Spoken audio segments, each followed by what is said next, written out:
Cuando hablamos de ovnis o de presuntos alienígenas, siempre pensamos en el cielo, en el espacio, en apariciones celestiales. Como mucho, en alguien que los ha visto posados en tierra. Pero veréis, estaba recopilando material para un programa sobre bases y túneles subterráneos y submarinos y me sorprendió encontrarme repetidamente con el tema de los supuestos extraterrestres. Y me llamó la atención porque si el tema de las bases y túneles, tanto terrestres como submarinos secretos, ya de por sí es un lugar extraño, pues entonces añadimos extraterrestres a la mezcla, la cosa se vuelve casi volátil.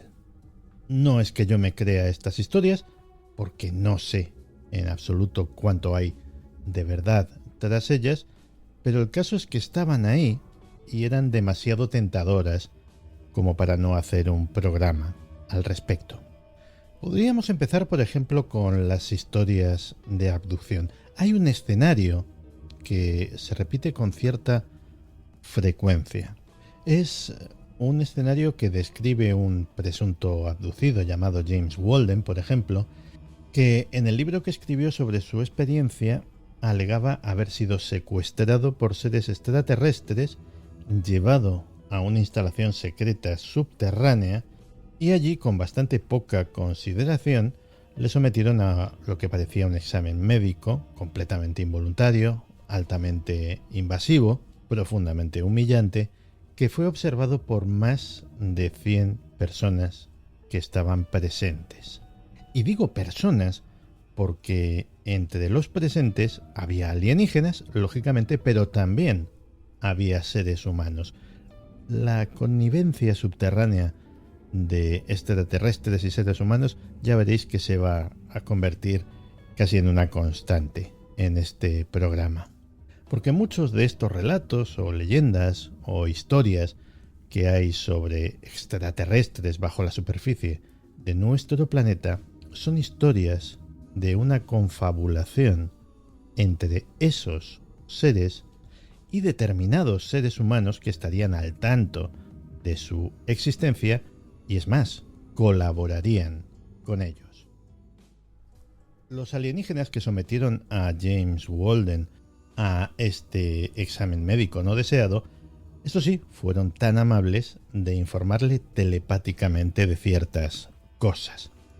Primero le informaron de que se encontraba en una instalación subterránea situada bajo el sureste de Kansas. Y le dieron las gracias porque estaba participando en un experimento pacífico y cooperativo, aunque nadie le había consultado sobre si le parecía oportuna su propia cooperación. En cuanto a los seres humanos que había en el recinto, la voz telepática le dijo: estos trabajadores humanos son voluntarios que están aprendiendo a controlar las enfermedades humanas. La cosa no tendría mayor trascendencia, puede que no la tenga a pesar de todo, de no ser porque antes y después de que James Walden escribiera su libro, ha habido otras personas que han contado historias bastante parecidas, con esos investigadores humanos trabajando en gran secreto, codo con seres alienígenas. Hasta la serie Expediente X se inspiró en estos relatos para algunos de sus argumentos. A juzgar por estos testimonios, una de dos: o está sucediendo algo altamente secreto y altamente extraño en el subsuelo de nuestro planeta, o está sucediendo algo también muy extraño en las mentes de algunas personas. Un elemento llamativo es que la inmensa mayoría de los testimonios de este tipo, que hacen referencia a abducciones subterráneas con participación de personal humano, proceden de Estados Unidos. Y en muchos de esos testimonios, algunos de ellos obtenidos mediante regresión hipnótica, porque las personas no recordaban conscientemente lo que les había sucedido, Pues en muchos de estos testimonios el personal humano es personal militar. Son testimonios en los que las personas implicadas afirman haber sido llevados a instalaciones subterráneas por medio de tecnología alienígena y una vez allí encontrarse con más tecnología de apariencia alienígena, pero también con personas de uniforme portando y utilizando armamento y tecnología inequívocamente terrestre. Si hay, aunque solo sea un mínimo pozo de realidad detrás de estos testimonios, estaréis de acuerdo conmigo en que sería algo sumamente inquietante. Hay un libro llamado MILABS de Helmut y Marion Lammer en el que aparecen decenas de estos testimonios y los autores tienen una teoría o una interpretación de estos bastante razonable y a la vez bastante intrigante. Para ellos, los secuestros, las abducciones, serían reales. Las instalaciones subterráneas serían reales. Los militares serían reales. Y los alienígenas no tanto. Los alienígenas habrían sido implantados ahí en las mentes de las víctimas de estas abducciones como parte de algún tipo de retorcido experimento de control mental, algo que no es descabellado si recordamos los precedentes que tiene Estados Unidos en este campo. Y desde luego es una explicación bastante más razonable que la de una colaboración entre militares norteamericanos y alienígenas reales.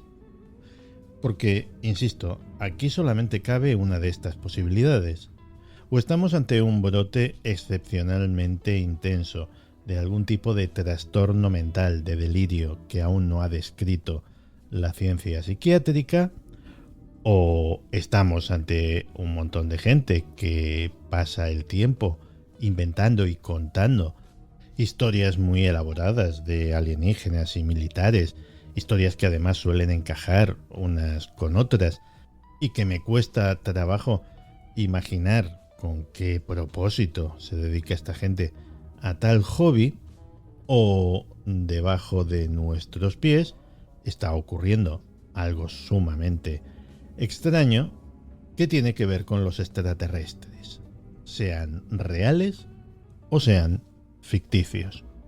Los investigadores en el campo del control mental sugieren que estos casos son evidencia de que todo el fenómeno de la abducción ovni es algo organizado por la comunidad de inteligencia como fachada, como tapadera para sus experimentos ilegales.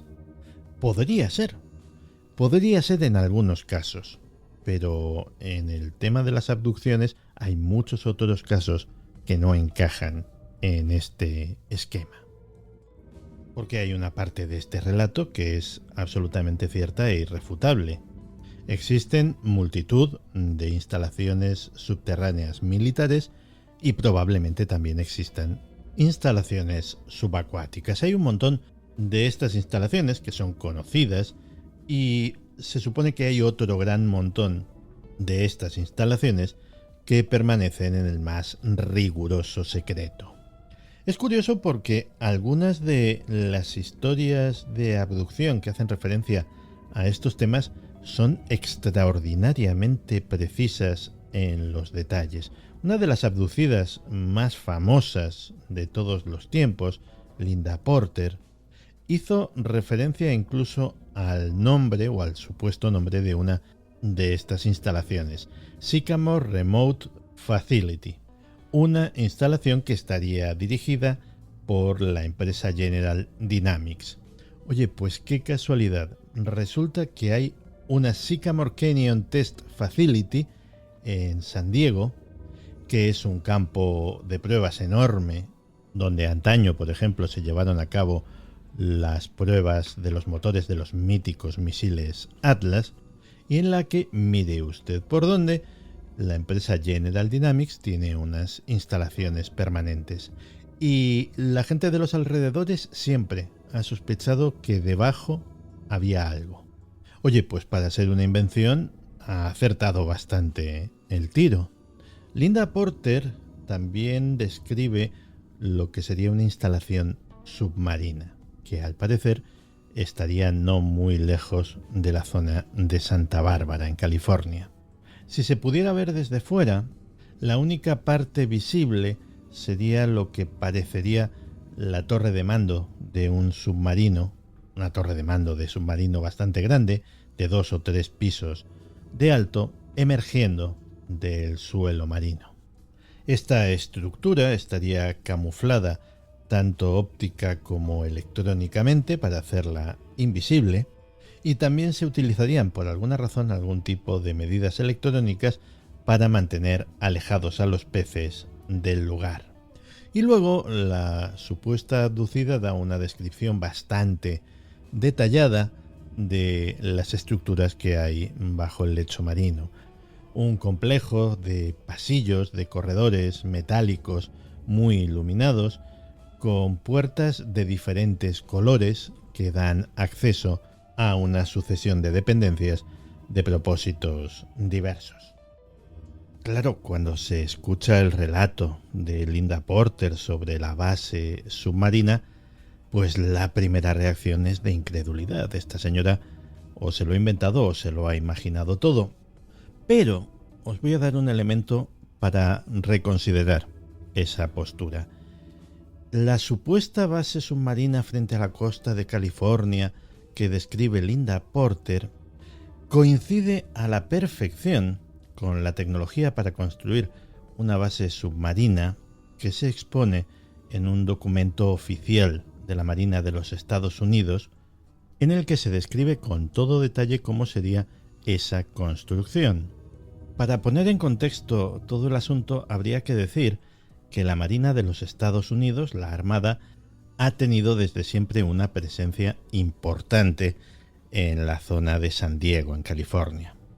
Y que dadas las capacidades técnicas y los recursos que tiene la Marina de Estados Unidos, no es en absoluto descartable, y de hecho muchos expertos son de la opinión de que en esa zona hay no una, sino varias instalaciones subterráneas de alto secreto construidas por la Marina de Estados Unidos. Y que sumar a ello una instalación subacuática sería, digámoslo así, el paso lógico siguiente. ¿Y cómo se construiría esa base? Pues en el documento citado, que es ni más ni menos de 1966, no es de hace 2 días, se describe el método con absoluta precisión. Básicamente consistiría en sumergir una enorme tubería de grueso acero, encajarla en el lecho marino en una zona geológicamente adecuada y luego sellarla y presurizarla. Ese sería el primer paso, la punta de lanza, que permitiría seguir excavando en el lecho marino hasta construir una instalación del tamaño deseado. La tubería en cuestión, muy parecida a lo que sería la torre de mando de un submarino, sería la única parte visible de la instalación subacuática. Este documento, en la época en que Linda Porter daba sus testimonios, era secreto. Fue desclasificado mucho después. Así que alguien me explique cómo Linda Porter tenía conocimiento de estas avanzadas técnicas de construcción subacuática, o si acertó por casualidad, que si es así, insisto que la casualidad sería casi tan notoria como el propio hecho de que hubiese sido abducida realmente. Y si la historia de Linda Porter os ha parecido extraña, esperad a escuchar la de Dan Sherman. Dan Sherman es un antiguo sargento de las fuerzas aéreas que sostiene ni más ni menos que haber sido entrenado de forma encubierta en una instalación secreta de Maryland como comunicador, como enlace entre la Agencia de Seguridad Nacional Norteamericana, la NSA, y seres aparentemente de procedencia alienígena. Ahí queda eso. Afirma que fue reclutado cuando se le ordenó ir a Fort Meade, en Maryland, donde tiene su sede la NSA, para asistir a lo que sería un simple curso de inteligencia electrónica. Al parecer no se trataba solo de eso, el curso era una mera tapadera y había sido seleccionado para una cosa bien distinta. Fue conducido a unas instalaciones subterráneas desconocidas para él y para casi todo el mundo, incluso dentro de la propia agencia, unas instalaciones a las que se llegaba a través de un ascensor que bajaba bastante. Y llegó a esas instalaciones donde fue, siempre según él, instruido, entrenado para comunicarse mentalmente con extraterrestres. Y así, uno tras otro, se siguen sucediendo relatos de este tipo.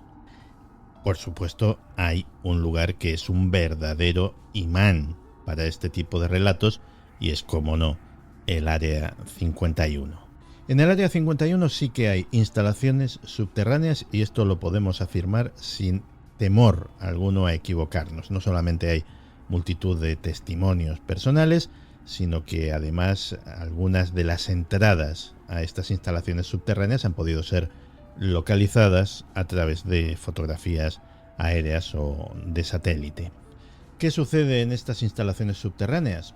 Bueno, la versión oficial es que cosas muy secretas pero absolutamente terrestres, pero ya sabéis, existen un montón de relatos sobre alienígenas muertos, alienígenas vivos, platillos volantes almacenados allí y sometidos a pruebas de ingeniería y de vuelo. Casi todos conocéis la famosa historia de Bob Lazar y de cómo afirma haber participado en esos programas de ingeniería inversa y luego haber sido acosado por el gobierno a causa de ello. Ahí está un documental en Netflix cuyo visionado es sumamente recomendable.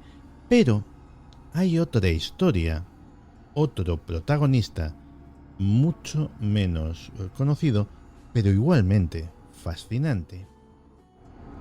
David Adair fue un auténtico niño prodigio en el campo de la ingeniería. A los 17 años ganó el premio de lo más destacado en el campo de los servicios de ingeniería de la Fuerza Aérea de los Estados Unidos. Ha investigado en diversas tecnologías para uso industrial y comercial, también es un experto en tecnología espacial y tiene su propia empresa de ingeniería de gran éxito. Hasta ahí, todo bien.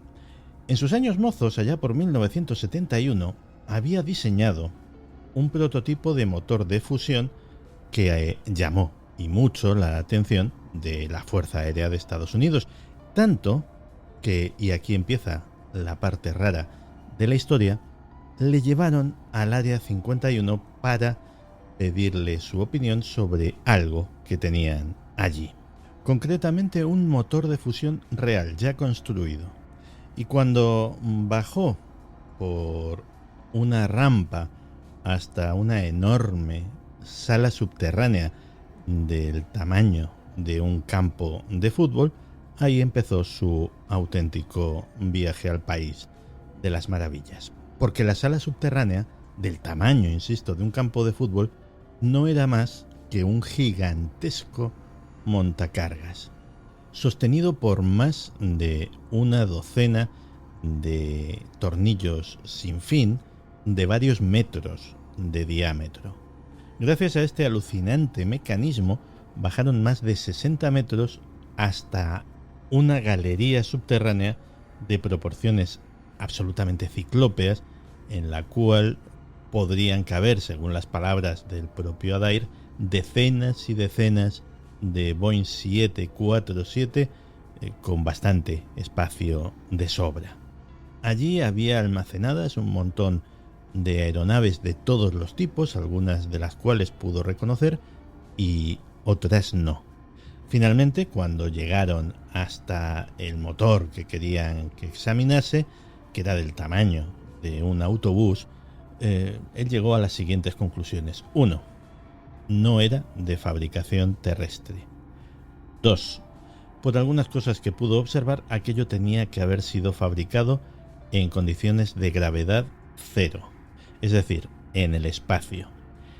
Y lo más sorprendente, aquello era una amalgama de componentes orgánicos e inorgánicos, es decir, entre el metal y la fibra de vidrio y lo que hubiese allí, había materia viva. Y también estaba bastante claro que los ingenieros de las fuerzas aéreas que le habían llevado allí no tenían ni idea de qué era aquello, lo cual tampoco le extrañó porque él tampoco. Lo gracioso de todo este asunto es que esto ocurrió, como decía, en 1971, cuando Adair era, como decía también, un niño prodigio de tan solo 17 años, es decir, era menor de edad, y legalmente no se le podía exigir que se atase a un juramento de secreto y seguridad nacional, por lo que pudo sentirse completamente libre para contar más tarde lo que había visto y experimentado bajo tierra en el Área 51. Como en los casos anteriores, podemos creerlo o podemos no creerlo, pero en esta ocasión, por ejemplo, estamos hablando de una persona con una importante y demostrada trayectoria como ingeniero, por lo que vamos a suponer que tiene los conocimientos suficientes para saber que la historia que está contando, caramba, es difícil de asimilar en muchas cosas sin contar con el motor extraterrestre. Entonces, ¿por qué contar la historia de esta manera? ¿Por qué no utilizar sus conocimientos técnicos si está inventando para inventar una historia mucho más creíble, técnicamente impecable, que no nos distraiga con preguntas como cómo se pudo excavar semejante galería o si el famoso montacargas gigantesco es o no viable, es o no posible, o lo era con la tecnología de 1971? Son cosas que me pregunto. Porque esta historia, oye, me la podría haber inventado yo, puestos a inventar, pero una persona con profundos conocimientos técnicos, ¿por qué introduce dificultades técnicas, nunca mejor dicho, en su presunta mentira? Lo cierto, lo único de lo que podemos estar seguros, es de que en el Área 51 y en otros sitios hay instalaciones subterráneas. No sé si con ascensores ciclópeos o sin ellos, no sé si con salas capaces de albergar cómodamente a un centenar de Boeing 747 o con proporciones más modestas. Y si existen esas instalaciones subterráneas es porque se quiere ocultar algo en ellas. La existencia de vida extraterrestre sería ya una noticia de por sí bastante perturbadora. Si mañana se descubre un microbio en Marte, pues el que hasta ahora ha sido el orden natural de las cosas, obviamente se vería alterado. Si en vez de eso lo que se descubre mañana es la existencia de vida inteligente fuera de nuestro planeta, mañana en vez del microbio en Marte lo que recibimos es algún tipo de comunicación procedente de alguna estrella lejana. El orden natural de las cosas, el que ha sido hasta ahora, se vería alterado muchísimo más. Pero si el descubrimiento fuera que esa vida inteligente de otro planeta está aquí con nosotros, pues sí, me parecería una justificación bastante importante para esconder las pruebas de eso, las que hubiera, lo más profundamente bajo tierra que se pudiese. O puede que no. Puede que todas estas historias sean una estratagema de desinformación destinada a desviar cualquier intento serio de investigación de las actividades que se realizan en ese tipo de instalaciones. Es más, poner incluso en duda su existencia. De repente sale alguien diciendo que en tal o cual sitio hay una instalación subterránea llena, yo qué sé, de platillos volantes, y automáticamente el grueso de la población desestima toda la historia, incluida la existencia de la instalación subterránea y que alguien está haciendo algo allí dentro. Inclusive algo que tenga que ver con aeronaves de diseño poco convencional. Porque se da la circunstancia de que en los años 50 también se hablaba mucho de platillos volantes, pero no solamente de platillos volantes de presunta procedencia alienígena, no. También se hablaba de platillos volantes terrestres fabricados en la Tierra. Hubo varios desarrollos de este tipo, entre los que destacan el Abrocar, diseñado en conjunto por la Fuerza Aérea Americana y la empresa canadiense Avro, o el proyecto Silverback, que se supo de él bastantes años más tarde porque se llevó en secreto. Y aquí hay algo que se me escapa, porque vamos a ver, estamos hablando de que los platillos volantes son una fantasía, una histeria colectiva, y de repente la Fuerza Aérea estadounidense le da por hacer una serie de diseños, una serie de prototipos, gastar dinero en proyectos más o menos secretos para realizar, para intentar imitar eso que es flagrantemente una muestra de histeria de masas. No sé, parece como que algo se nos está escapando aquí, ¿no?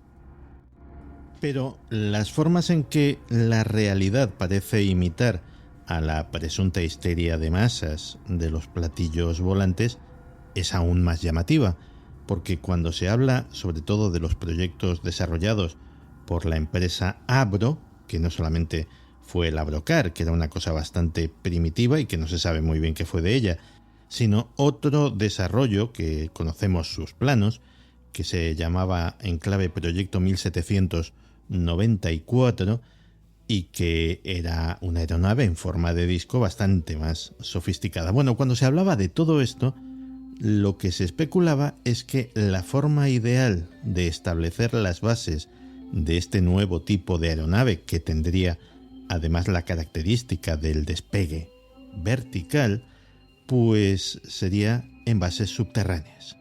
Mire usted qué casualidad, bases subterráneas que permitirían tener ocultos estos aparatos y luego pues abrir una especie de silos, como los silos de los misiles, de los que saldrían de debajo de la tierra, despegarían desde ahí. Se detallaron planes y planos de cómo deberían ser estas instalaciones. Y de hecho, la propia Avro, que era una empresa aeronáutica, compró una mina submarina en Terranova, una mina que se encontraba próxima a estar en desuso, que ya estaba agotada, y que luego, en los años 60, apareció en informes de la Marina de los Estados Unidos como un buen desplazamiento para una futura base submarina. Así que vuelvo a lo anterior, porque al igual que existe una multiplicidad de historias más o menos creíbles, más o menos fantasiosas, que tienen que ver con instalaciones subterráneas y con su relación con platillos volantes, con naves extrañas y con criaturas alienígenas, también existe una multiplicidad de indicios de que, uno, esas bases existen, cosa que casi podríamos decir que está más allá de toda duda. Y dos, que en esas bases algo secreto, algo que hay que esconder de los ojos de los demás, se está haciendo, lo cual es lógico porque, de no ser así, no haría falta que las actividades que se llevan a cabo en esos lugares ocurran bajo tierra, lejos de la vista de todo el mundo. Así que la cuestión es que en todas esas historias fantásticas, o en una parte de ellas, puede que haya algo de verdad. Y la gran pregunta es, ¿cuánto es lo que hay de verdad en esas historias? Y de haberlo, ¿cuál es su naturaleza?